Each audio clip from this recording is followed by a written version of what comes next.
Breaking news యూపీలోని కన్నౌజ్ లో ఘోర ప్రమాదం జరిగింది.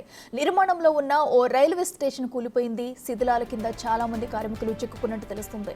ఇప్పటికే సహాయ కార్యక్రమాలు జరుగుతున్నాయి. అయితే ఇప్పటికే 23 మందిని రక్షించారు రెస్క్యూ సిబ్బంది. అయితే మరికొందరు మాత్రం చిక్కుకుపోయినట్టు తెలుస్తుంది. అమృత్ భారత్ స్టేషన్ పథకం కింద అభివృద్ధి పనులు జరుగుతున్నాయి. కొన్ని కోట్లు ఖర్చు చేసి ఈ పనులు నిర్వహిస్తున్నారు. అయితే ప్రమాదానికి గల కారణాలేంటి అనే దానిపై కూడా ఫోకస్ చేశారు అధికారులు.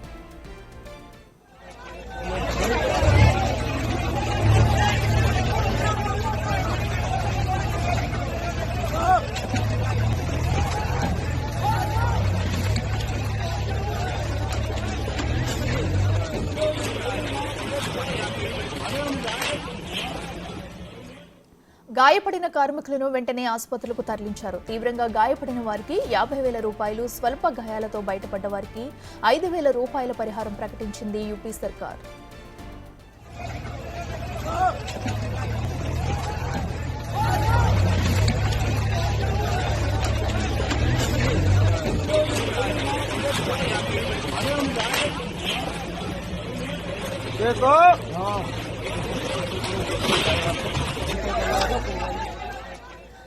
యూపీలో కన్నౌజ్ లో ఘోర ప్రమాదం జరిగింది. నిర్మాణంలో ఉన్న ఓ రైల్వే స్టేషన్ కూలిపోయింది. దీంతో కూడా అక్కడ కార్మికులంతా కూడా శిథిలాల కింద చిక్కుకుపోయారు. అయితే ప్రస్తుతం అక్కడ గాలింపు చర్యలు చేపట్టారు. వారిని వెలికి తీసేందుకు కూడా మరో పక్కన సహాయక చర్యలు అయితే అక్కడ చేపట్టారు. శిథిలాల కింద చిక్కుకున్న వారిని బయటికి తీసి రక్షించేందుకు కూడా ప్రయత్నాలు చేస్తున్నారు. అయితే దీనిపై ఇప్పటికే యూపీ గవర్నమెంట్ కూడా స్పందించింది. అయితే శిథిలాల కింద ఎంతమంది ఉన్నారు, ప్రమాదం ఎలా జరిగింది అనే కారణాలు తెలియాల్సి ఉంది. ప్రస్తుతం అక్కడ అంతా కూడా అందరూ శ్రమించి కూడా శిథిలాల కింద చిక్కుకున్న వారిని బయటికి తీసేందుకు ప్రతి ఒక్కరు కూడా ప్రయత్నిస్తున్నారు.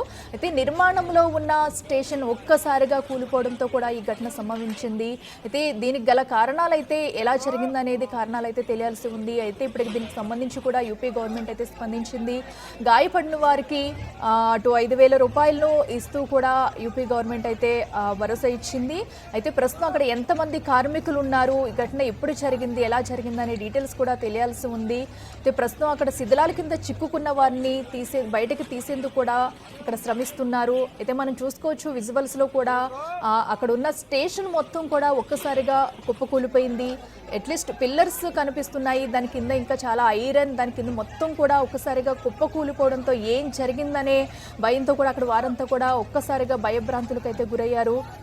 దీంతో చాలా మంది కార్మికులు ఆ శిథిలాల కింద చిక్కుకుపోవడంతో కూడా అందరూ కూడా ప్రతి ఒక్కరూ శ్రమిస్తూ వారిని బయటికి తీసేందుకు కూడా శ్రమిస్తున్నారు. అయితే శిథిలాల కింద ఎంతమంది ఉన్నారు అనేది కూడా తెలియాల్సి ఉంది.